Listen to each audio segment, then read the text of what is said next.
At the college reunion, the crowd was pushing for Sarah and her first love, Sean, to play a suggestive game. It's just a dare, Sarah. Leo can't be that possessive, can he? She smiled and accepted the glass of champagne. Miles away, Leo Carter slid the last file into his briefcase, the clasp clicking shut with a sharp final sound. The office was empty, the overhead fluorescent lights casting a sterile white glow on the sharp angles of his face. He was emotionless. He glanced at his watch, 9:17 p.m. Outside, the city's neon lights had already ignited, audacious and bright. Streams of traffic bled into slow-moving rivers of light. The phone vibrated on his desk, a jarring intrusion in the silence. The screen lit up. A message from Sarah. Leo, at a college reunion. Might be home late. Don't wait up for dinner. Leo's fingertip hovered over the cool screen for 2 seconds before he typed a single word. Okay. He sent it. He picked up his briefcase, switched off the light, and locked the door. The familiar feeling of weightlessness hit him as the elevator descended. He leaned against the cold steel wall, watching the floor numbers drop. The air smelled of disinfectant and copy paper. Meanwhile, in the Peony Ballroom on the 3rd floor of the Grand Astoria Hotel, the atmosphere was electric. Warm light from massive crystal chandeliers rained down on the clinking glasses and boisterous laughter. The air was thick with the scent of alcohol, expensive perfume, and the uninhibited excitement of a long overdue reunion. Sarah sat among her old classmates, a perfectly measured smile on her face. She wore a soft, champagne-colored dress that made her skin look like porcelain. 5 years had changed everyone. They traded stories of past embarrassments and current successes, but the conversation always seemed to circle back to her. Sarah, you've got some nerve, the former class president, now paunchy and red-faced, boomed, slapping the table so hard his spit nearly flew into her soup. Getting married without a word to any of us. That's just cold. Someone else chimed in with a laugh. Seriously, you broke poor Sean's heart. Right, Sean? At that, a dozen pairs of eyes shot to the man sitting diagonally across from Sarah. Sean Wallace. Sarah's fingers tightened imperceptibly on her wine glass. Her gaze flickered toward him, then quickly away. Sean hadn't changed much. The boyishness of college was gone, replaced by the quiet confidence of a successful man, and a subtle, sharp edge. He wore a tailored dark gray shirt, sleeves casually rolled to his forearms, revealing an expensive watch. He seemed not to have heard the teasing remark, his head bent over his phone, a ghost of a smile playing on his lips. Oh, come on, that's ancient history, Sarah said, taking a defensive sip of her champagne. The cold bubbles slid down her throat with a faint burn. Ancient history? Another woman, Liz, who had been friendly with Sarah back in the day, leaned in closer. Her face was flushed from the wine, but her eyes were sharp. I remember it perfectly. Our beautiful Sarah and the great Sean Wallace. You were our couple. So many hearts were broken. Right, Sean? This time, Sean looked up. The light caught in his dark brown eyes, warming them. He looked at Sarah, his voice a smooth baritone that carried easily across the table. That was a long time ago. Sarah's happy now. He raised his glass in a small toast to her. The words were tactful and generous, but they landed like a stone in a calm pond, sending out even bigger ripples. See? That's our Sean. Class act, the president bellowed, slapping the table again. But seriously, Sarah, is your husband really that strict? Can't even let you hang out at a reunion? You have to text him a check-in. It's not like that, Sarah said, her smile unwavering, though a knot tightened in her stomach. He's just busy with work. Busy? A man's never too busy to give his wife some freedom. Liz's eyes lit up as if she'd sensed an opportunity. Hey, you know what? We're all pretty much done eating. Just drinking and talking is boring. Let's play a game. Truth or dare. How about it? It's been forever. Great idea, someone shouted. Yeah, waiter, another set of dice over here. Sarah, Sean, you two aren't getting out of this. You have to play. The chorus of voices drowned the room. Sarah tried to refuse, but before she could speak, Liz grabbed her shoulder. Come on, it's not every day we all get together. It's just a game. Your Leo can't be that possessive, can he? Or maybe. Liz drew out the word, her eyes darting playfully between Sarah and Sean. You have something to hide. Sean said nothing, just watched Sarah with a warm but unyielding gaze. Sarah was trapped. She was surrounded by faces both familiar and foreign, the heckling growing louder, peppered with whispers of, what's the big deal? Don't be a buzzkill, and does Leo really have you on that short a leash? She felt her cheeks flush. The words of refusal died on her tongue. She didn't want to be the outsider, to be labeled as no fun or whipped. Besides, it was just a game, right? She took a breath and forced a brighter smile. She picked up her freshly refilled champagne flute, the condensation on the glass cold and wet against her fingertips. Who's scared? I'm in.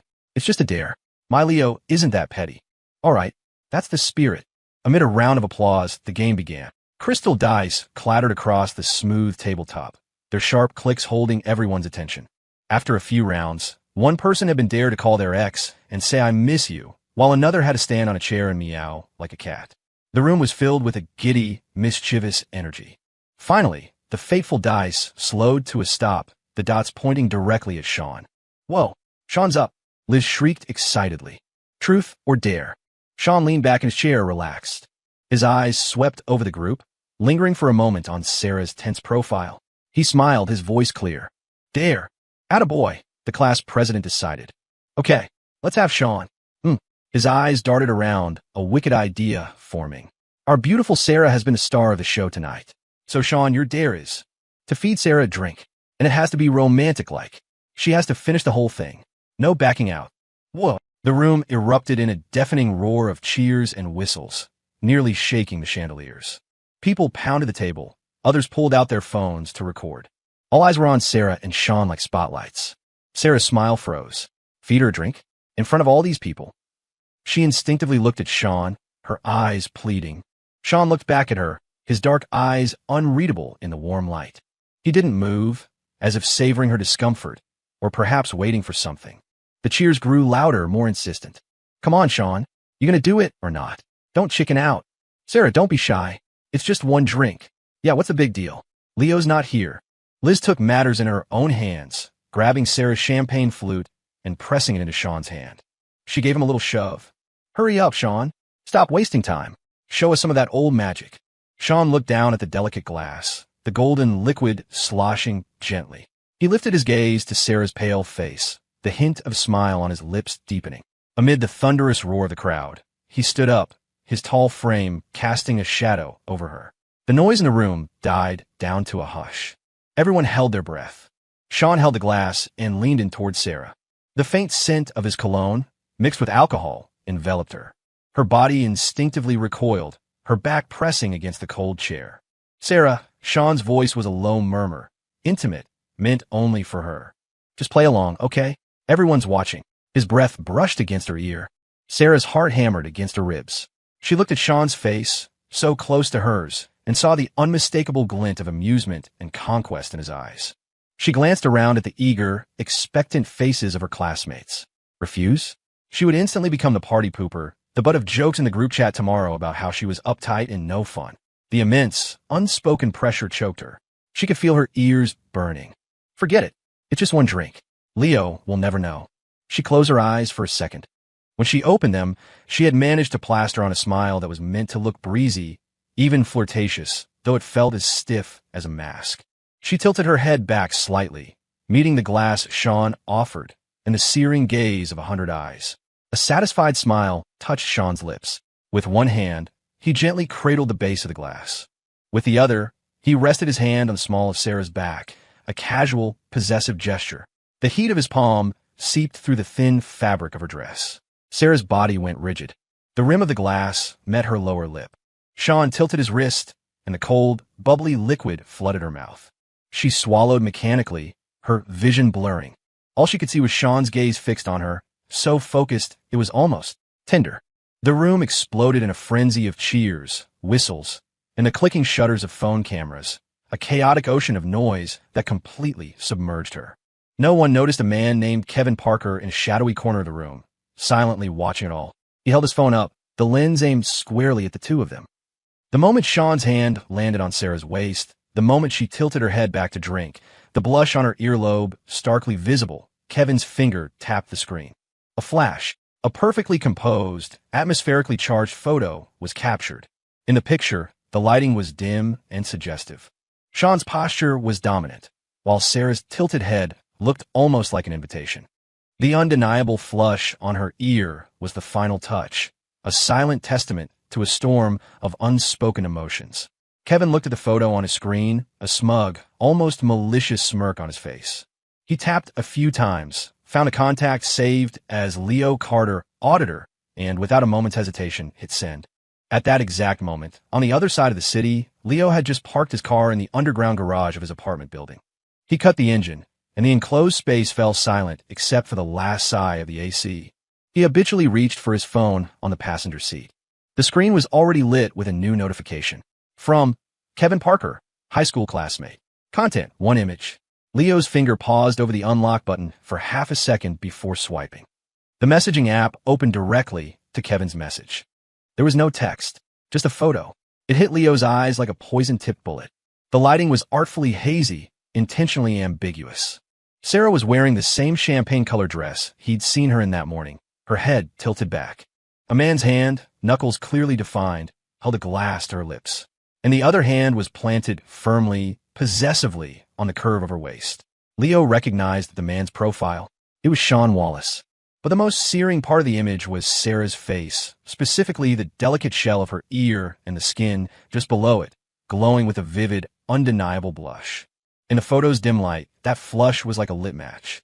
The motion-activated lights in the garage flickered off, plunging Leo into darkness. Only the phone's screen illuminated his face, stark and expressionless.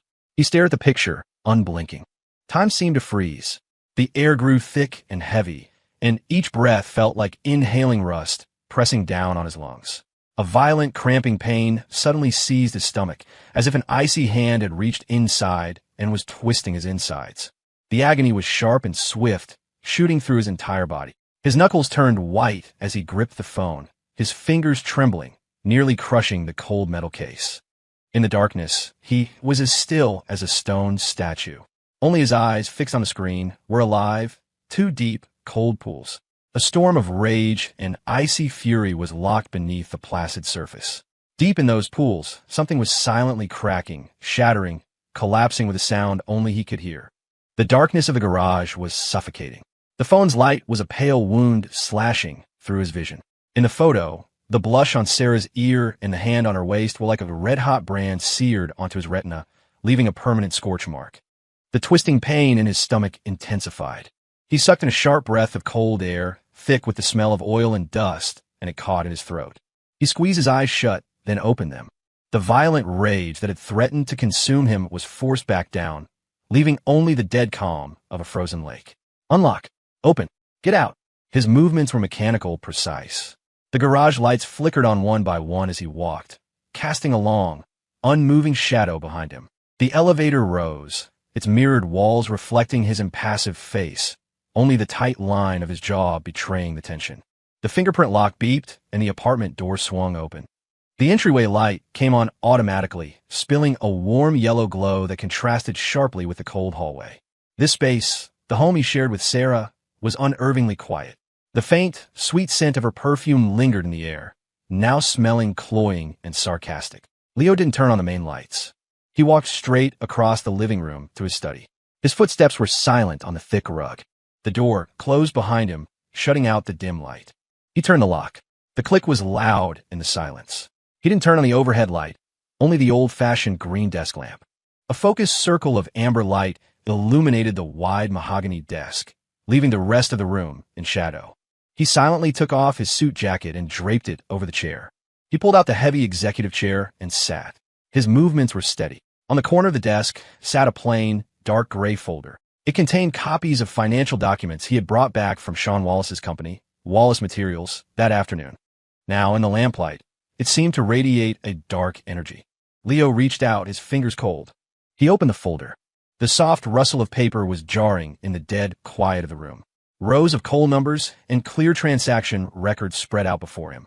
His eyes scanned the reports, the copies of invoices, with the emotionless precision of a machine. Time ticked by. The only sound were the rustling of paper and his own unnervingly steady breathing. Suddenly, his fingers stopped turning the page. His gaze froze on a copy of a particular document. It was a materials purchase order. The supplier was listed as Horizon Trading, and the amount was substantial. The document looked legitimate, properly signed and stamped. But Leo's eyes were locked on a tiny string of numbers printed in the bottom right corner, the internal tracking number. He remembered that number.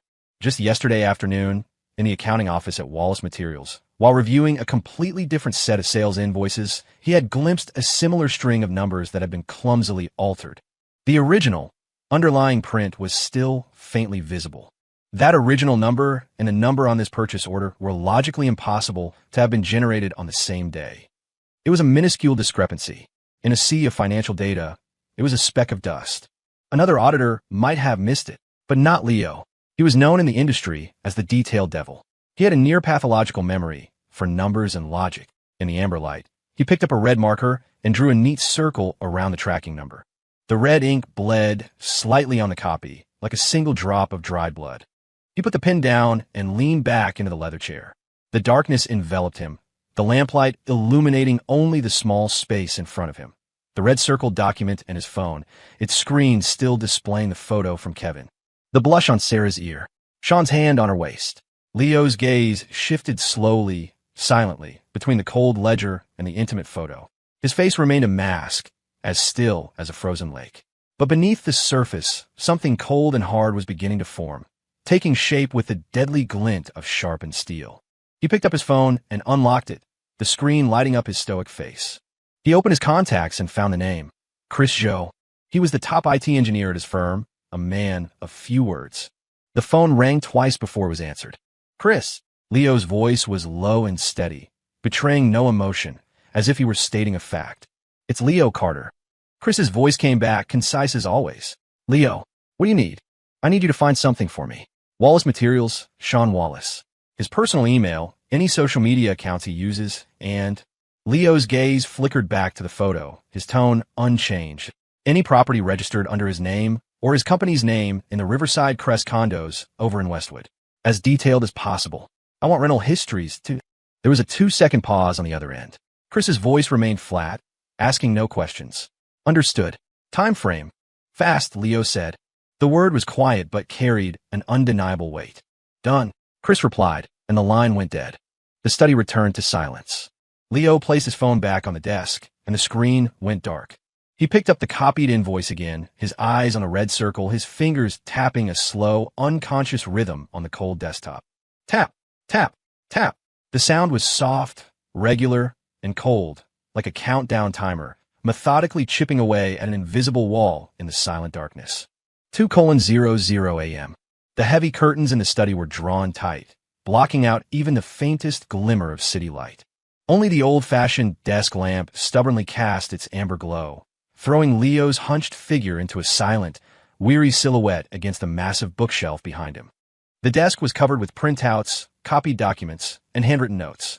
The ashtray overflowed with cigarette butts, and the air was thick with the smell of stale smoke and the sour scent of a sleepless night.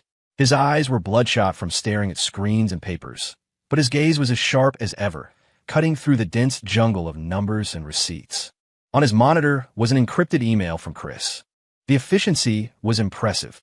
The attachment contained Sean's primary email address, a few active but bland social media accounts filled with corporate platitudes, and the most important part, the property information for the Riverside Crest.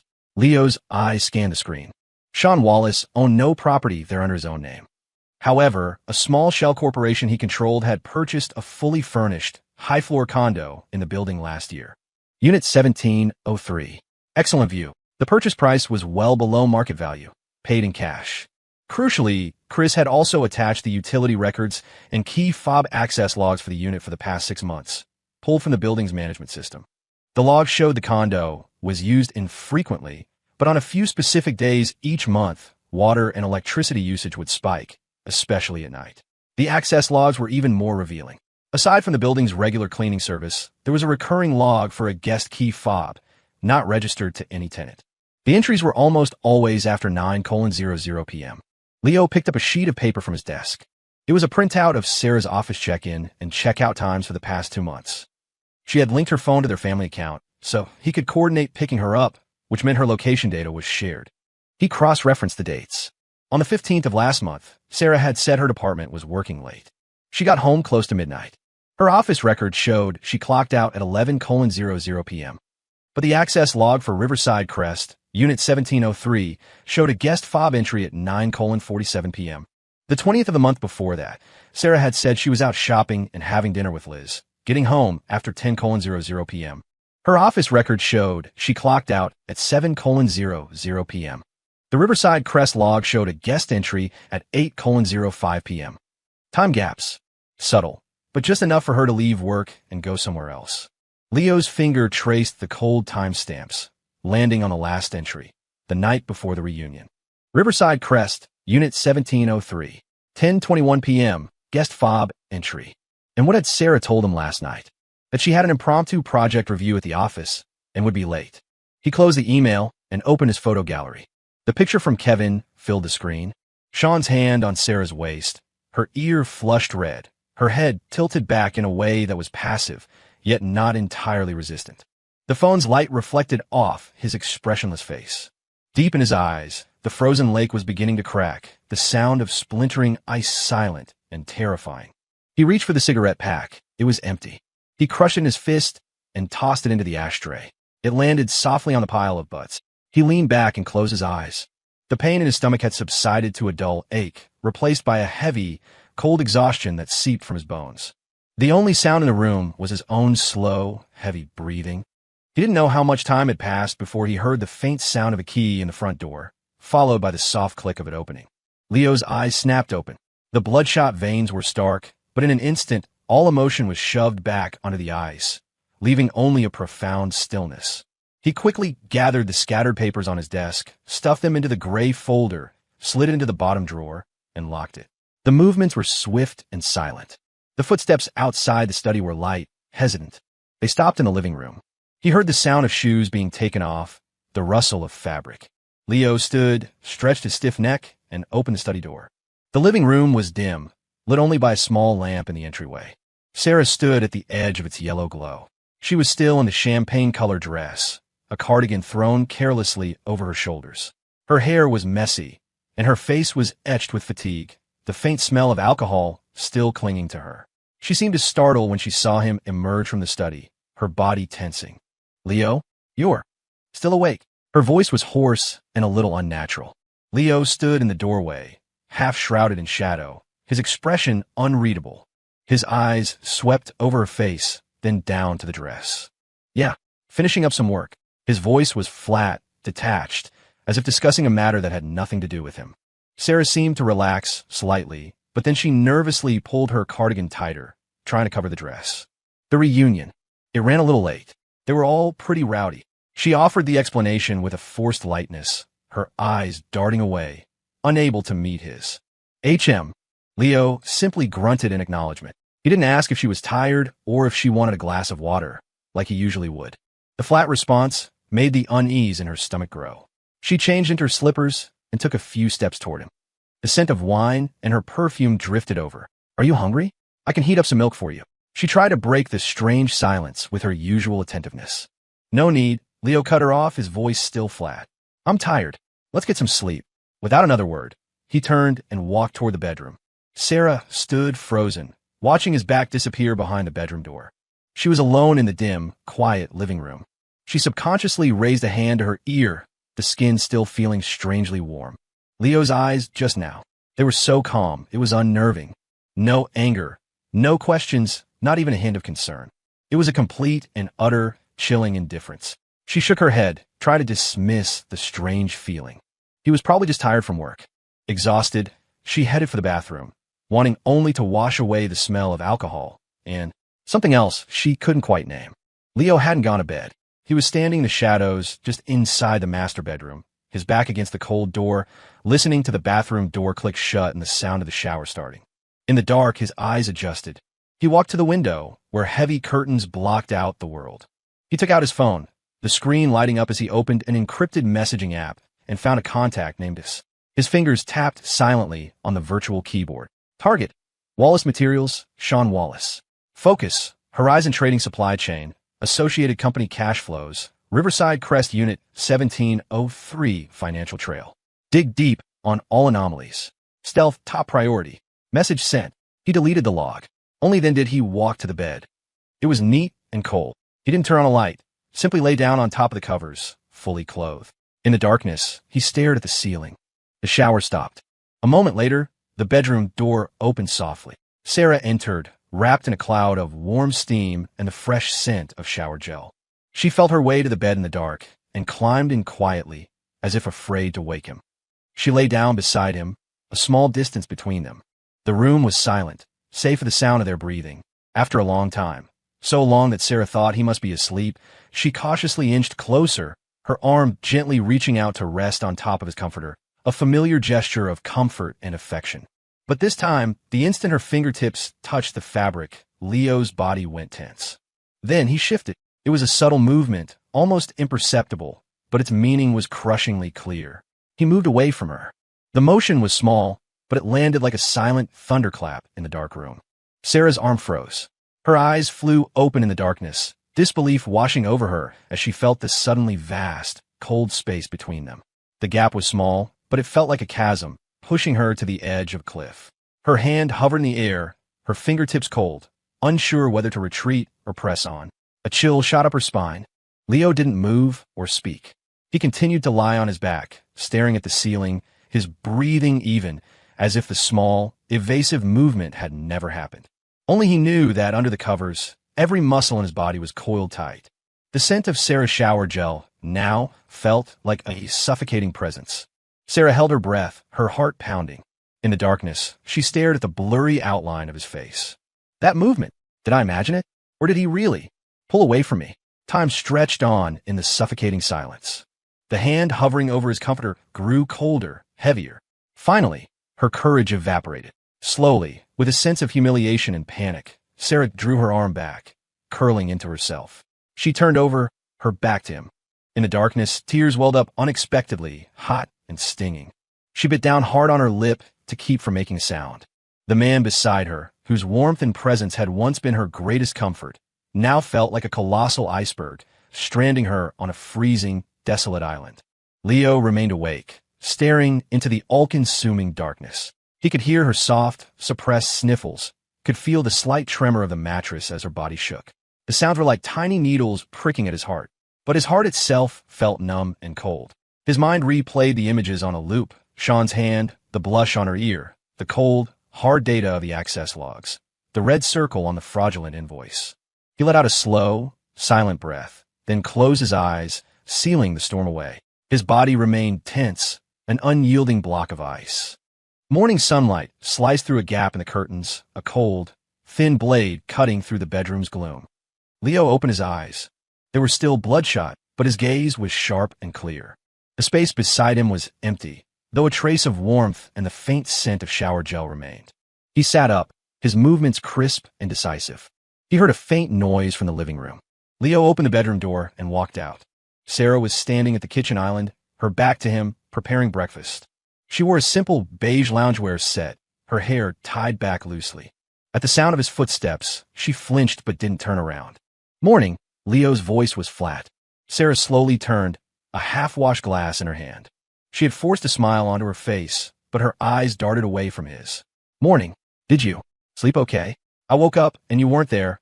I thought you might have slept in the study. Her voice was raspy, cautious. Leo walked straight to the coffee machine, his movements practiced. It was fine, he said, not looking at her.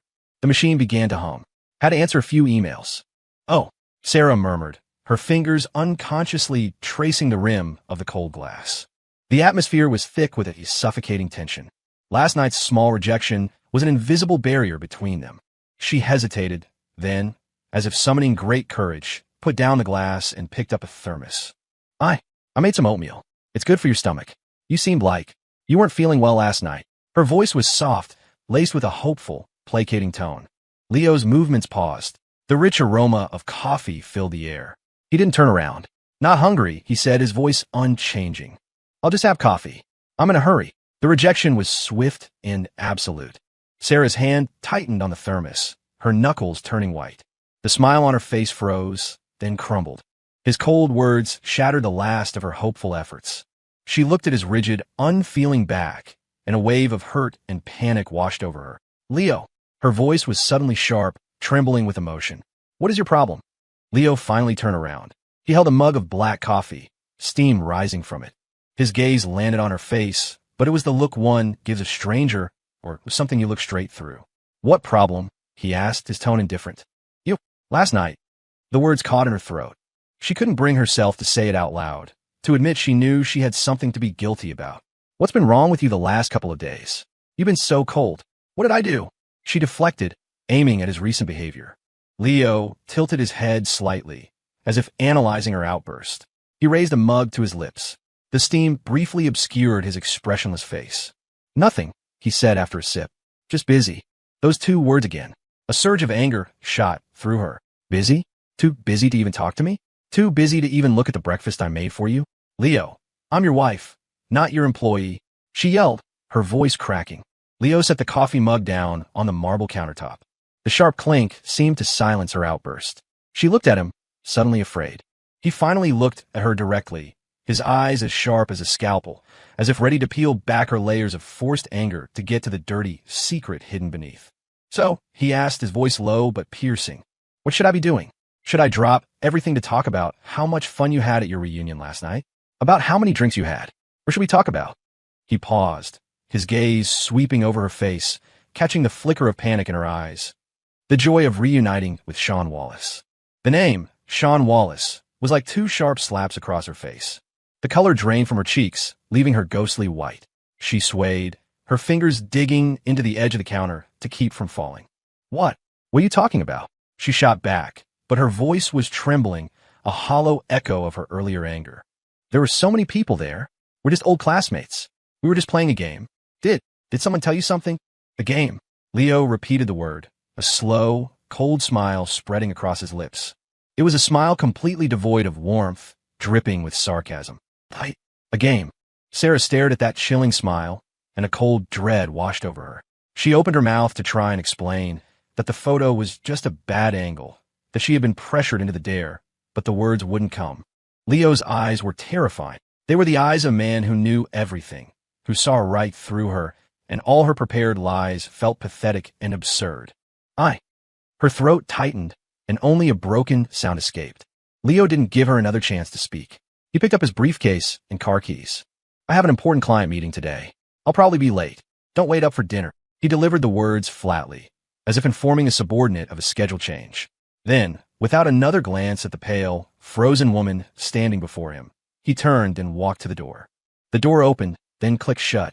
The soft sound landed like a hammer blow to Sarah's heart. The apartment was suddenly, deathly silent. Sunlight streamed through the windows, creating bright patches on the floor, but it couldn't dispel the bone-deep chill that enveloped her. She stared at the closed door that separated her from Leo's retreating back. Her legs finally gave out, and she slid down the side of the cold island to the floor. The thermos she was holding fell from her grasp, spilling warm oatmeal onto her pants, but she didn't notice. She hugged her knees, burying her face in her arms as her shoulders began to shake uncontrollably. It wasn't anger. It was pure, abject terror. Leo knows. He knows everything. That look, his use of the word game. He wasn't asking questions. He was delivering a verdict. A tidal wave of panic crashed over her. It was over. Everything was over. Leo sat in the driver's seat, the car door closed, sealing him in silence. He didn't start the engine right away. He just stared ahead, his face a mask. His phone lit up with a new message from Chris. It was brief. Riverside 1703, 2 cleaning service visits last month. Building surveillance tapes have short retention, key periods missing. Trying to recover. Also, Horizon Trading's legal rep, Mark Evans, is the cousin of Megan Lee, Wallace Materials CFO. Leo scanned the message, his expression unchanged. He started the car, the engine rumbling to life. He pulled out of the garage and merged into the morning rush hour traffic. He didn't drive to his firm. Instead, he headed for a slightly dated office building in the city's Eastern Industrial Park, the headquarters of Wallace Materials. After parking, Leo walked into the building. The receptionist recognized him and smiled. Good morning, Mr. Carter. Mr. Wallace is waiting for you in his office. Leo gave a slight nod and walked straight to the executive suite. He pushed open the door to find Sean on the phone, laughing, a tone of self-satisfaction in his voice. When he saw Leo, he quickly ended the call. Talk soon, he said, then stood up, a warm, welcoming smile spreading across his face. Leo, so good of you to come. Please sit down. Sean came around his desk to greet him, extending a hand. You and your team have been working so hard these past few days. I can assure you, the books at Wallace are clean as a whistle. Just let me know if you need anything at all. Leo shook his hand briefly. Sean's grip was firm and dry, radiating confidence. Leo's was cold, and he pulled away quickly. Just doing our job, Sean. His voice was level. He sat on the guest sofa. Sean poured him a glass of water and set it on the coffee table before sitting opposite him, leaning forward in a posture of complete transparency and cooperation. So, Leo, you've been at it for a few days now. Any initial thoughts? Anything I should be aware of? He asked with a smile, though his eyes held a hint of probing curiosity. Leo picked up the glass, but didn't drink, just felt its warmth against his fingers. He looked up at Sean. You're on a tight ship, Sean. The books are mostly in order. His tone was neutral, just a few minor procedural issues. Some of the original invoices are filed out of order, and there are some small discrepancies with the digital tracking logs. Probably just a clerical error. He paused, as if it were an afterthought. For example, that batch of purchase orders from Horizon Trading. The associated tracking numbers seem to have skipped a sequence in the system. We'll just need a supplementary note explaining the connection. His tone was utterly professional, almost mundane. But the moment he said, Horizon Trading, Sean's smile faltered for a fraction of a second. He recovered instantly, but the flicker of panic in his eyes did not escape Leo. Oh, is that so? Sean leaned back, taking a sip of his own water to cover the brief moment of unease. Must be one of the junior accountants getting sloppy. I'll have them sorted out and get you the supplementary documents right away. Don't you worry, Leo. Wallace Materials is a strictly by-the-book operation. His voice was firm, confident. Leo watched him, his expression unchanging, and gave a slight nod. Good. We appreciate the cooperation. It's a minor issue. He placed his glass down and stood. This was just a routine check-in. We'll continue with the audit. Thanks for your time. Not at all. Happy to help. Sean also stood, his smile firmly back in place as he walked Leo to the door. Take care, Leo. Call me anytime. The door closed, shutting out Sean's smiling face. Leo didn't leave immediately. He stood in the hallway, expressionlessly adjusting his cuffs. That fleeting moment of panic in Sean's eyes was all the confirmation he needed. He took out his phone, opened his encrypted app, and sent a new message to S. Target is on alert. Horizon is the key.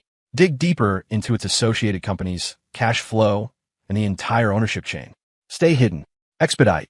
Message sent. He put his phone away and walked calmly toward the elevator.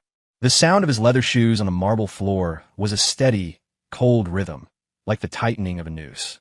It was just after 10 a.m. when Leo returned to his firm. The office was a hive of activity. He walked through the open-plan workspace, and employees looked up to greet him. Morning, Mr. Carter. He nodded curtly, not breaking his stride as he headed for his private office. His assistant, Chun, was waiting at the door with a stack of files. Good morning, Leo. Here are the supplementary Q3 sales details from Wallace Materials and the preliminary background report you requested on Horizon Trading and its affiliates. Chun spoke quickly and efficiently. Also, Chris said he was able to recover some of the surveillance footage from the Riverside Crest, but the files from the key dates are still heavily corrupted. He's still working on it. I see. Leo pushed open his office door. It was a large corner office with floor-to-ceiling windows overlooking the bustling financial district. He took off his jacket, unbuttoned his cuffs, and rolled his sleeves to his forearms. Leave the report on the desk. Tell Chris to keep trying and to notify me the second he has anything. Yes, sir. Chun placed the files on the desk and, after a quick update on other matters, quietly excused himself. The door clicked shut, leaving Leo alone. He walked to the window, looking down at the city below. The sunlight was bright, and he squinted slightly. He returned to his desk and picked up the report on Horizon Trading, flipping through it quickly. The report was thorough, peeling back the layers of shell company to reveal a tangled web of cross-owned entities, frequent and opaque fund transfers, and beneficial owners who were all related, in one way or another, to Wallace Materials CFO, Megan Lee. Furthermore, the customs declarations and certificates of origin for the supposed premium imported lumber that Horizon had sold to Wallace were, under Chris's technical scrutiny, revealed to be forgeries. Leo's gaze landed on the last few pages, a series of blurry, grainy photographs. One showed Mark Evans, Horizon's legal rep and Megan's cousin, talking to an unknown man outside a discreet private club. The next photo, however, made Leo pause. In it, Evans was handing a thick manila envelope to the man. Though the image was blurry, Leo recognized the man's profile. It was Sean Wallace's driver, Rick. A complete, toxic chain of corruption, fraud, bribery, kickbacks was slowly coming into focus. Forged documents, inflated prices, illegal kickbacks, tax evasion. The numbers were staggering. Leo put the report down and leaned back in his large leather chair. He took out a cigarette and lit it. White smoke curled up, momentarily obscuring his expressionless face. He wasn't looking at the damning evidence. His gaze was fixed on a corner of his desk, where a framed photo from his wedding day sat. In the picture, both he and Sarah were dressed in white, their smiles bright, their eyes full of hope for the future. Right now, that smile looked like a cruel joke. His phone vibrated on the desk. The screen lit up. The caller ID read, Sarah. Leo stared at the name for a few seconds. The cigarette burned silently between his fingers, a long column of ash forming at its tip. He didn't move, didn't answer, just let the phone vibrate until it finally fell silent. The screen went dark, then lit up again with a new message. Leo, can you come home early tonight? We need to talk. Leo looked away, crushing the cigarette but in the crystal ashtray. He picked up his office phone. Chun, tell the audit team we're having a mid-project review for the Wallace account at 3 p.m. in conference room 2. And book me a flight to Atlanta for tomorrow afternoon. Yes, just for me. Yes, sir. After hanging up, Leo looked back at the report. He picked up a red pen and, on the cover, next to the name Horizon Trading, he drew a bold, definitive X. At 6:30 p.m., Leo's car pulled into the underground garage. He parked, but didn't get out right away. He sat in the driver's seat, cracked the window, and lit a cigarette. The phone was still on his lap, displaying Sarah's message. We need to talk. Talk about what? Her game with Sean? The guest access log for Unit 1703. A cold, sarcastic smile touched Leo's lips. He stubbed out the cigarette and opened the car door. It was time for this conversation, but the power was no longer in her hands. The elevator rose. He unlocked the apartment door. The smell of cooking hit him immediately. The living room was softly lit. The dining table was set with several of Sarah's best home-cooked dishes, a bottle of red wine, and 2 glasses. Sarah emerged from the kitchen carrying a platter of pan-seared salmon. She wore an apron, her face arranged in a carefully constructed smile of gentle warmth. When she saw Leo, her eyes lit up for a second before she quickly set the platter down, her movements a little clumsy. You're home. I made a few of your favorites. Her voice was soft, placating. Go wash up. Dinner's ready. Leo stood in the entryway, not bothering to take off his shoes. His gaze swept over the meticulously prepared meal, the bottle of wine, and finally landed on Sarah's face. He could see the exhaustion and the faint redness in her eyes. You wanted to talk, Leo said, his voice flat. Let's talk now. He walked past the dining room and sat on the living room sofa. Sarah's smile froze. She untied her apron, her fingers twisting the fabric, and slowly walked over, sitting on the armchair furthest from him. In the dim light, her face was pale. Leo, she began, her voice strained. I know, you might have misunderstood some things. About the reunion. That game. She took a deep breath. Everyone was just drunk and messing around. Seriously, Sean and I were just old friends. Nothing happened. That photo. It must have been the angle. Riverside Crest, Unit 1703, Leo cut her off. His voice was quiet, but the words were a dagger. The 15th of last month, the 20th, and the day before the reunion. You used a guest fob to enter the building after 9 p.m. on all 3 occasions. The building management has the logs. He looked up, his gaze like a searchlight pinning her in place. Should I request the surveillance footage? Though, funny enough, the recordings for those specific times are missing. Sarah looked as if she'd been struck by lightning. Her head snapped up, her eyes wide with terror, the color draining completely from her face. Her lips trembled, but no words came out. An icy hand of fear squeezed the air from her lungs. He knows. How could he know that? Her secret, so carefully hidden, was completely exposed. She tried to speak, but her mind was a blank slate. All her prepared excuses crumbled into dust in the face of cold, hard facts. Leo watched her instant collapse, his expression unchanged. Sarah, he said, his voice low and clear. Was the game fun? That question was the final blow. Sarah could no longer maintain any semblance of composure. Panic and despair overwhelmed her. She shot up from the armchair, her body trembling violently, tears streaming down her face. Leo, you were spying on me. What gives you the right to investigate me? She shrieked, her voice cracking, trying to mask her terror with rage. You don't trust me. You never have. Yes, I went there. So what? It's a corporate apartment Sean's company owns. I just want to see it. We didn't do anything. You're just a cold, heartless machine who only cares about work. What do you know about feelings? What have you ever given me? She grabbed a throw pillow from the sofa and hurled it at him. It landed softly at his feet. Leo remained seated, unmoved. He watched her hysterical tirade, her tear-streaked face, with an unnerving, almost clinical detachment. No anger, no sadness. just a profound, chilling indifference, as if he were watching a poorly acted play. Her accusations echoed in the quiet room, sounding shrill and powerless. She looked into his cold, empty eyes, and her rage dissipated, leaving only a vast, terrifying emptiness. Her legs gave out, and she crumpled to the floor, burying her face in her hands, letting out a choked, desperate sob. "I'm sorry, Leo. I'm sorry. I was wrong. I was so wrong. Please, just forgive me this one time. I'm begging you," she cried, her words tumbling out in a broken, incoherent plea. Leo slowly stood up. He walked over to her, looking down at her huddled, pathetic form on the floor. His shadow fell over her, engulfing her completely. He didn't bend down, didn't touch her, didn't even offer a word of reproach. He just stood there, an immovable mountain of ice. "Forgive you." Leo's voice cut through her sobs, terrifyingly calm, carrying the cold finality of a death sentence. "Sarah, the game is over." Without another look, he walked around her, went into his study, and closed the door.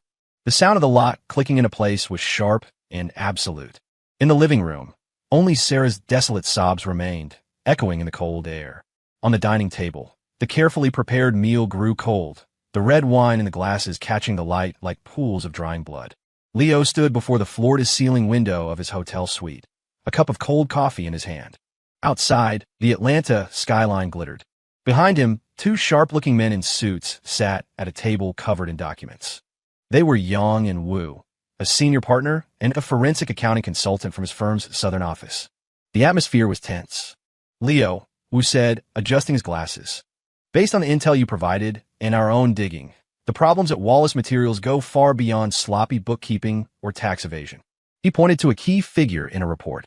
"The price for this premium imported lumber from Horizon Trading is grossly inflated. We traced the money. Over 70% of the payments were funneled through Horizon shell companies and ended up in offshore accounts controlled by Sean Wallace and his top executives." He flipped the page. What's worse, the quality inspection reports for the lumber were forged. The actual material delivered was cheap, low-grade domestic product. It cost less than a fifth of what they billed for. Wallace used this garbage lumber for the high-end finishing work in two major residential projects here in Atlanta, West Shore Pearl and Riverbend 1. Yang added, his tone clipped and professional. "Both projects are nearing completion and handover to the buyers." He continued, "And that's not all. We have evidence that Wallace engaged in bid rigging to secure those contracts, including bribing officials on the review board. We're still firming up the evidence chain, but we found our weak link. That driver, Rick. He handled a lot of Wallace's special payments and seems like the type to crack under pressure." Also, Yang paused, looking at Leo. "The funds used to purchase that condo at the Riverside Crest were embezzled from the company through fraudulent contracts. The charges were cold, hard, and damning. Forgery, fraud, massive tax evasion, commercial bribery, selling defective products, embezzlement. Any one of them was enough to ruin Sean Wallace forever." Leo turned from the window, his face showing no surprise. He sat down and picked up the file on the defective lumber, his eyes lingering on the names of the two residential projects. "The project are about to be handed over." Leo tapped his knee rhythmically. "What do you think would happen if, right now, the new homeowners found out that the expensive luxury finishing in their brand new homes was made of cheap, defective trash?" He looked up at Yang and Wu, a cold smile on his lips. "What would the public reaction be?" The two men exchanged a knowing glance. "A complete disaster," Wu said. "Home buyers in this city, especially for luxury properties, are not shy about litigation. Once the news breaks, it would trigger mass panic and lawsuits. The projects would be halted, investigations launched. Wallace Materials' reputation would be destroyed overnight. Banks would pull their funding, partners would terminate contracts. His entire financial structure would collapse. He wouldn't just lose his company, he'd be lucky to stay out of prison." "Good," Leo said, his voice quiet but firm. "Put together a concise summary. The money trail from Horizon, the comparison reports on the lumber, and the evidence of embezzlement for the Riverside property. Send it anonymously to the biggest consumer news outlets in Atlanta and to the moderators of the HOA forums for both West Shore Pearl and Riverbend 1. The timing," he paused, his eyes sharp as a razor, "is critical. Send it tomorrow morning at 10 a.m., right when Wallace Materials is scheduled to start its annual supplier conference." Yang and Wu nodded, a look of respect and awe in their eyes. The plan was ruthless, perfectly timed, and left no room for escape. "Understood, Leo. The packages are ready, and the anonymous channels are secure," Yang confirmed. "One more thing," Leo added. The preliminary evidence on the commercial bribery, along with all the information we have on the driver, Rick, encrypt it and send it directly to the public tip line for the Atlanta PD's Economic Crimes Unit. Don't send it anonymously. Use one of the firm's confidential informant channels. Make sure they take it seriously. A two-pronged attack. The media would ignite a public firestorm, creating pressure and chaos, while the police, receiving a credible tip, would be forced to launch an official investigation. In a single moment, Sean Wallace and his company would be trapped. Yes, sir, the two men replied in unison. Leo picked up his cold coffee and took a sip. The bitter liquid slid down his throat, fanning the cold flames in his eyes. The next morning, at 9:50 a.m., the grand ballroom of the Atlanta International Convention Center was buzzing. A huge LED screen displayed the words, Wallace Materials Annual Supplier and Strategic Partner Conference. Well-dressed executives mingled, champagne flutes in hand, their faces masks of professional cordiality. Sean Wallace, dressed in a flawless custom-tailored suit, stood near the stage, schmoozing with his most important suppliers. He was the picture of success, radiating confidence and control. Leo's audit had concluded without raising any major red flags, and he was relieved. He could already see his company reaching new heights. He glanced at his watch. 9:55 a.m. His assistant hurried over. Mr. Wallace, it's almost time. Sean nodded, his smile widening as he adjusted his tie, ready to deliver his triumphant speech. Just then, a strange sound started to ripple through the room. The buzzing of cell phones, growing from a few isolated vibrations into a pervasive hum. Bees easy, bizidzid. First, a few people looked down at their phones with confused expressions. Then more. Soon, gasps, curses, and angry murmurs spread through the crowd like a virus. Oh my God, is this for real? They use what kind of materials in West Shore Pearl? Son of a bitch. Wallace is that crooked. Damn it. He still owes me for my last shipment. Check the HOA forums. They're blowing up. The pleasant chatter instantly transformed into a chaotic uproar. The smiling faces of the suppliers turned to masks of shock, anger, and betrayal as they looked at Sean. Someone held up a phone, displaying a screenshot of the anonymous email, a clear diagram of the money trail, shocking side-by-side photos of a lumber, and proof of the embezzled funds for the condo. The smile on Sean's face froze. He had no idea what was happening. His assistant, his face pale, stumbled toward him, phone in hand, his voice shaking. Mr. Wallace, it's bad. It's really bad. The internet, the news. Before he could finish, Sean's own phone began to vibrate violently, the screen flashing with news alerts. Breaking. West Shore Pearl and Riverbend 1 embroiled in toxic materials scandal. Wallace Materials accused of fraud, tax evasion. Exclusive. The dark side of Wallace Materials. Millions funneled to offshore accounts. Defective materials in luxury condos. Atlanta PD Economic Crimes Unit investigating Wallace Materials for bribery and fraud. Sean's mind went blank. It felt as if a sledgehammer had just smashed into his skull. His vision swam, and his legs buckled. He snatched the phone from his assistant, the damning headlines and images burning into his eyes. It's over. It's all over. Who? Who did this? He looked up, his bloodshot eyes scanning the chaotic crowd like a cornered animal. His gaze swept over the angry, shocked, and gloating faces until, as if guided by fate, it locked onto a figure standing near the ballroom entrance. Leo Carter. He was wearing a perfectly tailored black suit, his posture erect, as still and sharp as a drawn sword. He stood calmly amidst the chaos, looking back at Sean with a cold, detached gaze that cut through the noise. There was no anger, no triumph in his eyes, only the chilling indifference of a judge looking down upon a condemned man. In that instant, Sean understood everything. That calm, emotionless face, those deep, cold eyes. It was him. It was him all along. The audit was a sham. He knew everything. He was just waiting for the perfect moment to strike. Leo Carter! A raw, guttural scream, filled with venom and despair, ripped from Sean's throat, silencing the entire room. Like a maddened bull, he shoved his assistant aside and charged through the crowd toward Leo, his eyes red, his face contorted in a mask of pure rage, wanting nothing more than to tear the man who had destroyed him to pieces. The crowd gasped. Screams erupted. But just as Sean was about to reach him, several men in plain clothes materialized from his sides, intercepting him with practiced efficiency. They slammed him to the ground, pinning him instantly. Sean Wallace, one of the men said, flashing a badge. Atlanta PD, Economic Crimes. You're wanted for questioning in connection with multiple felonies, including tax fraud, commercial bribery, and consumer fraud. You need to come with us. The cold click of handcuffs echoed in the ballroom as they snapped around Sean's wrists. The metallic chill of the cuffs seemed to freeze Sean solid. All his fight, all his rage, drained away, leaving him limp and defeated. He was hauled to his feet, his body trembling, his face a deathly gray. He looked up, his bloodshot eyes locking onto Leo, who stood just a few feet away, his expression still perfectly calm. Sean's lips moved, but no sound came out. His eyes screamed a mixture of pure hatred and bottomless fear.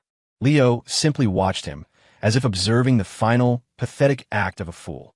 He waited until the detectives had escorted the stumbling, broken man out a side door, leaving behind a scene of chaos and stunned silence. Only then did Leo lower his gaze and calmly brush an invisible speck of dust from his sleeve. He turned and walked away from the ruined stage, his footsteps steady and measured. The sound of his shoes on the marble floor was a sharp, cold requiem for the empire that had just fallen. The shockwaves from Atlanta traveled fast, hitting Sarah's city like a tidal wave. News of Sean's arrest spread like wildfire through the local business community. Sarah heard it in the company break room. She was holding a cup of hot water, staring blankly out the window. She had lost weight in the past few days. Her eyes were sunken and hollow, as if her soul had been scooped out.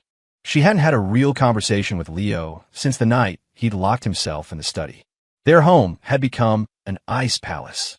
She called in sick for days, hiding in her room, suffocated by fear and despair. Today, she had forced herself to come to work, hoping to numb herself with routine. But the hushed whispers and sideways glances from her colleagues were like physical blows. Did you hear?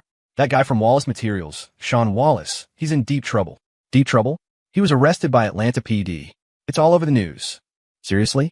For what? Tax evasion, bribery, selling defective building materials. A couple of huge projects are completely stalled. People are furious online. Wow, you never know it. He always seemed like such a stand-up guy. Yeah, right. I heard his personal life was a mess too.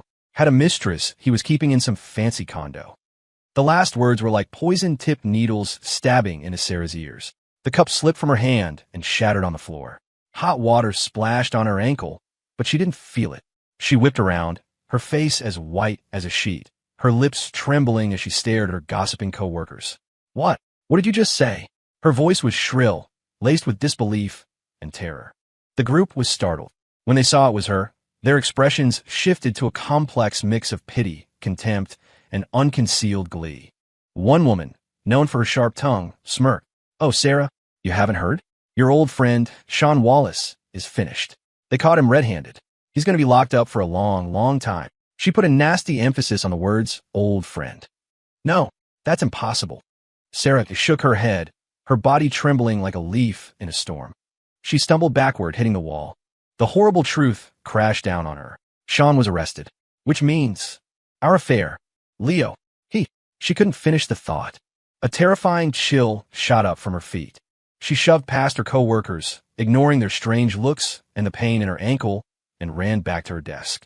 With shaking hands, she threw herself in front of her computer, her fingers fumbling as she typed Wallace Materials Sean Wallace into the search bar. A flood of news articles and videos appeared. Every headline was a branding iron searing her eyes. Wallace Materials CEO Sean Wallace formally charged with multiple felonies. West Shore Pearl. Homeowners launch class action lawsuit over defective materials. Inside the collapse of the Wallace empire. Hundreds of millions in tax fraud, extensive bribery ring. Source: Sean Wallace kept mistress in luxury condo funded by embezzled company money. Sarah's breathing grew ragged, her vision blurring. She clicked on a news video. There he was, Sean Wallace at the convention center, being handcuffed and dragged away by detectives, his once handsome face now a mask of desperation and rage. And then the camera panned across the crowd, and for a split second, a figure at the edge of the frame came into focus, a figure so familiar it froze her soul. Leo. He was just standing there, calm and composed in his tailored suit, his face in a motionless mask, watching it all unfold like a deity observing the fate of mortals. Boom! Something in Sarah's mind snapped. Every last shred of hope, every fantasy was obliterated in that single moment. It was him. He did this.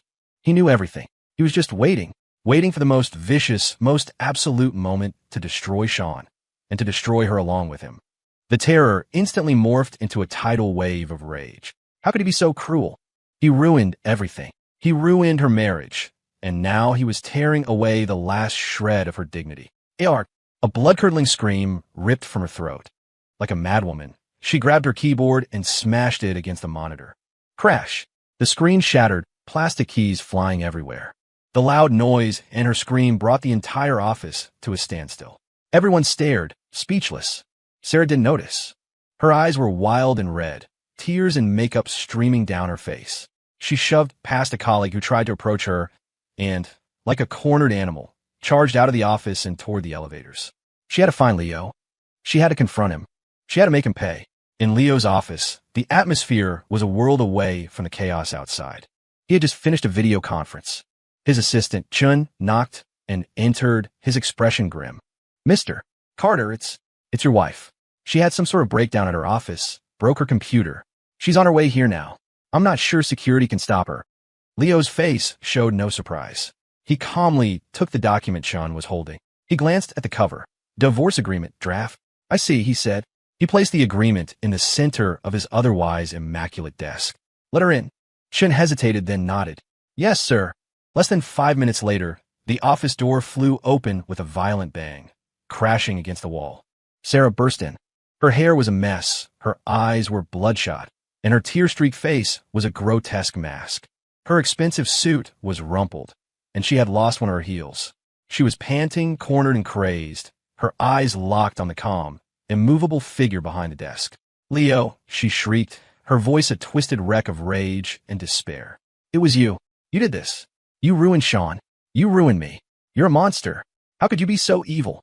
She lunged at his desk, slamming her hands down on it, rattling the pen holder and files. "Why?" she screamed, her face inches from his. "Tell me why. Because I made one mistake? Because I had one moment of weakness? You destroy our lives for that. Leo, is your heart made of stone?" Leo sat perfectly still in his large executive chair. He looked up at the hysterical woman before him, his gaze sweeping over her contorted face with something akin to revulsion. It was a cold, detached look, utterly devoid of emotion. "One mistake." Leo finally spoke. His voice was quiet, but each word was a shard of ice. "The visitor log at Riverside Crest shows 3 entries. Do you need me to remind you of the dates?" He leaned forward slightly, his eyes pinning her. "Or do you only consider it a mistake if you get caught in the act?" Sarah's tirade stopped abruptly, as if an invisible hand had clamped around her throat. Her mouth hung open, her eyes bulged, and the last traces of color drained from her face, leaving it a ghastly, dead white. Leo's gaze was like a cold mirror, reflecting the ugliest, most shameful secrets of her heart, making them impossible to deny. All her rage, all her justifications, became a pathetic joke in the face of his cold, hard facts. I. She tried to speak, but no sound came out. Humiliation and terror washed over her, and her body began to tremble violently. Leo's eyes swept over her pathetic state without a flicker of pity. His long, elegant fingers tapped the document on his desk. "The divorce agreement. Sign it," he said, his voice devoid of any warmth. It was the voice of a judge delivering a final sentence. "The asset division is already outlined. You leave with nothing. Leave with nothing." The 4 words were the final straw. Sarah's sanity shattered. She looked up, her bloodshot eyes filled with a venomous, crazed disbelief. "Leave with nothing?" she shrieked, a hysterical, broken laugh tearing from her throat. "In your dreams, Leo, those are marital assets. Half of that is mine. You're not getting away with this. I'll sue you. I'll tell everyone what a vile, scheming bastard you are. You framed him. You set this all up. Marital assets?" Leo cut through her rant, a slow, arctic smile forming on his lips. He opened the bottom drawer of his desk and pulled out a dark blue, hardcover folder. He opened it and, with methodical slowness, removed a few pages. He slid the papers across the desk toward her. Sarah's eyes fell on them. When she read the title at the top of the first page, her pupils constricted. The blood in her veins turned to ice.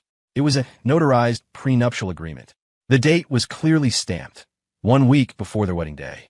Leo's voice, cold and quiet as the grave, sounded next to her ear, each word a hammer blow. "Sarah, I forgot to mention, before we were married, all of my assets, the real estate, the stock portfolio, the investments, the bank accounts, were placed in a trust.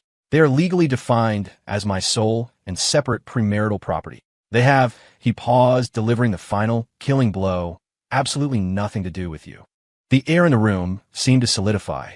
The only sound was Sarah's ragged, broken breathing. She stared at the prenup, her eyes looking as though they might burst from their sockets. The thin sheets of paper were like a white-hot brand on her soul. A prenup? Separate property? Nothing to do with you. The words were poison-tipped daggers, stabbing into her brain, annihilating her last shred of hope.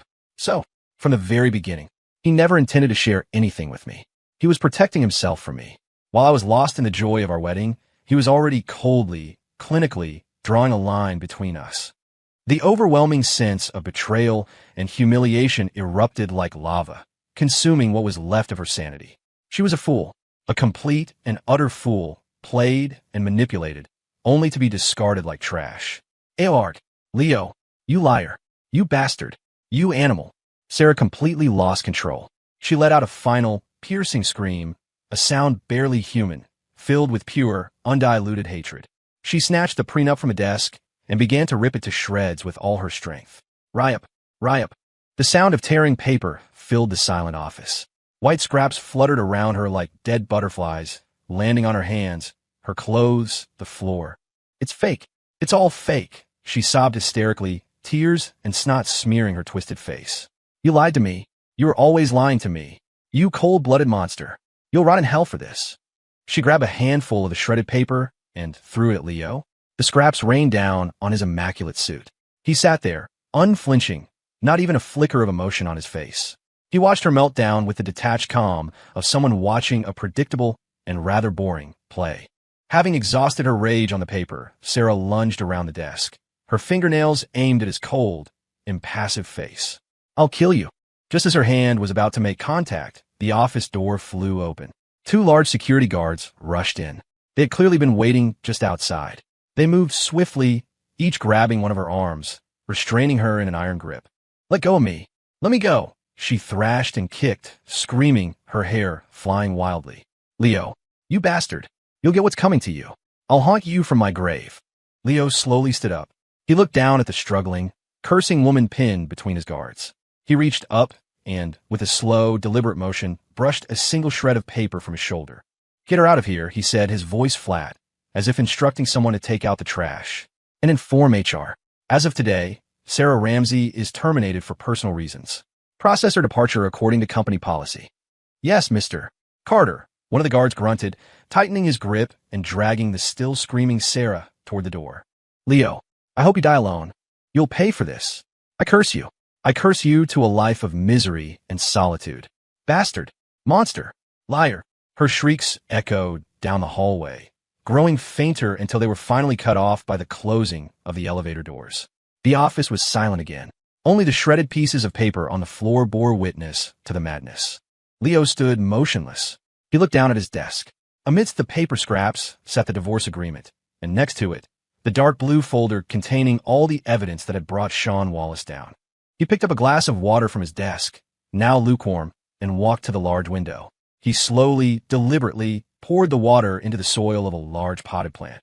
He set the empty glass down, walked back to his desk, and picked up the divorce agreement. He then took a pen and, on the final page, next to the empty signature line for the plaintiff, he signed his name. Leo Carter. The letters were sharp, clear, and cold. He put the pen down and picked up his office phone. Chun, have this agreement messengered to Sarah Ramsey, along with a copy of my signature. Then call my lawyer. Tell him to initiate the proceedings. I want this done quickly. Yes, sir, came the reply. Leo hung up. He walked back to the window, his hands in his pockets, and stared out at the vast, cold city. His reflection in the glass was a tall, solitary figure. Behind him, a room littered with the debris of a ruined life. The air still seemed to vibrate with Sarah's desperate, hateful curses. It was all over. The fire he had started had consumed everything, leaving behind nothing but cold ashes and a scorched, barren earth. 1 month later, Atlanta, GA, County Detention Center. A heavy steel door scraped open, the sound echoing down the silent, sterile hallway. Sean Wallace was let out by a guard. In just 1 month, he had become a different person. His once perfectly styled hair was now a dry, graying mess. His expensive suit had been replaced by a coarse, ill-fitting gray jumpsuit. His face, once handsome and confident, was now gaunt and hollow-eyed, his gaze dull and lifeless. He shuffled along behind the guard, a walking ghost. They passed through a series of cold steel doors, finally stopping at a small visitation room. Inside, separated by a thick pane of plexiglass, a woman was waiting. Sarah. Sean's dull eyes took a moment to recognize her. When they did, a complex emotion flickered in their depths: resentment, mockery, and a bitter, shared sense of ruin. Sarah didn't look much better. She wore a cheap gray jacket, her hair pulled back messily. Her face was sallow, her eyes puffy and empty. The past month had stripped her of all her former radiance. She looked at the withered man in the jumpsuit and saw a reflection of her own bleak future. They stared at each other through the thick glass, silent. The air was heavy with despair. The thrill, the passion, the so-called game now seemed cheap, pathetic, and absurd in the face of cold, hard reality. There was no shared comfort, only mutual resentment. A rough, scratchy laugh escaped Sean's throat. He looked at Sarah, his eyes like poison darts. Sarah, look at us. A couple of pathetic fish, rotting in the mud. Sarah flinched, her face growing even paler. She bit her lip, tasting blood. Sean's smile was a twisted, ugly thing. And it's all thanks to you, isn't it? If it wasn't for your fun-loving husband, we wouldn't be here. Right, my beautiful Sarah? Shut up. Sarah snapped, the words hitting a raw nerve. Her red-rimmed eyes flashed with hatred. It was you. You ruined me. You said the condo was safe. You said Leo would never find out. You dragged me into this, Sean. You're the one to blame. I dragged you into this. Sean laughed, a harsh, grating sound. Sarah, be honest with yourself for once. Who was it that started texting me? Who complained that Leo was a boring, emotionless robot? Who said she missed what we used to have? Huh. He leaned forward, his bloodshot eyes boring into her. You were the one who was looking for trouble. Don't you dare play the victim now. You bastard. Sarah screamed, slamming her hands against the plexiglass. I'll kill you, Sean. I swear to God, I'll kill you. A guard stepped forward. Quiet down. Now. The guard put a hand on Sarah's shoulder. She trembled with rage and humiliation, tears streaming down her face, glaring at Sean with pure venom. Sean's twisted smile faded, replaced by a profound emptiness. He slumped back in his chair. It's over, he muttered, his voice barely a whisper. It's all gone. A loud buzzer signaled the end of the visitation period. The guard motioned for Sean to get up. He rose like a marionette, gave Sarah one last look of shared ruin, and shuffled back toward the steel door that represented the end of his freedom. Sarah collapsed in her chair, watching him go, watching her last hope disappear. A choked, desperate sob escaped her lips, echoing in the cold, empty room. A few days later, Sarah had to drag a small, scuffed suitcase into a rundown apartment building in a rough part of the city. Her divorce was finalized. She had, as promised, left with nothing. She walked up the dark, narrow staircase to the 4th floor and unlocked a dented steel door. The smell of mildew and cheap air freshener hit her. The apartment was tiny and shabby, a one-room studio with old, mismatched furniture. It was all she could afford. She closed the door and leaned against it, the suitcase dropping to the floor with a thud. She closed her eyes. The last month had been a living hell. Sean was in jail. She was a social pariah, jobless, homeless, and broke. Her phone vibrated. The caller ID read, Mom. With a trembling hand, she answered. Hello, Mom. Her mother's frantic, tearful voice came through the line. Sarah. Oh, Sarah.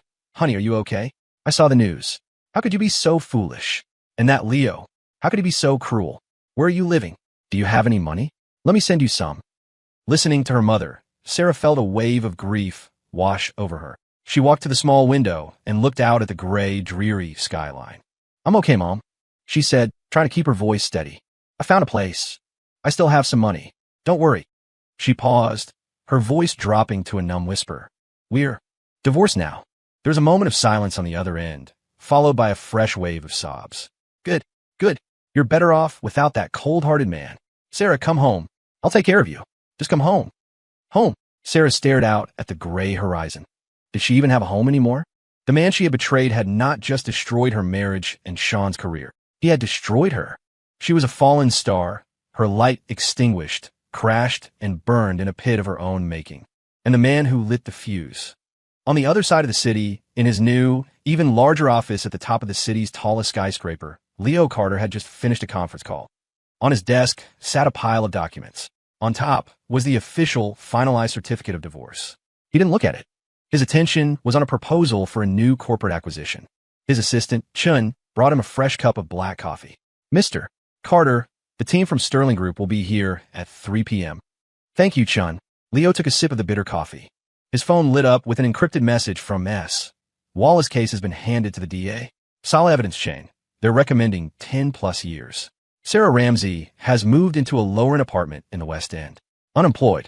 Status depressed. Do you want surveillance to continue? Leo's gaze flickered over the message. The names of Sean and Sarah, once so significant, now barely registered. His fingers tapped out a 2-word reply on the screen, terminate surveillance. Message sent. He deleted the log. He put the phone aside and picked up the new project proposal, his eyes already focused on the numbers, the opportunities, the challenges. Sunlight streamed through the massive window, glinting off the sharp angles of his face. The office was quiet, save for the soft rustle of paper. The past month had been a storm. Now, the storm was over. The traders had paid their price. And he, the man who had stood at the center of it, had calmly sifted through the wreckage. Beneath the ashes lay a cold, scorched earth. But scorched earth was also a clean slate. It was the beginning of a cold, unburdened new world, belonging to him and him alone.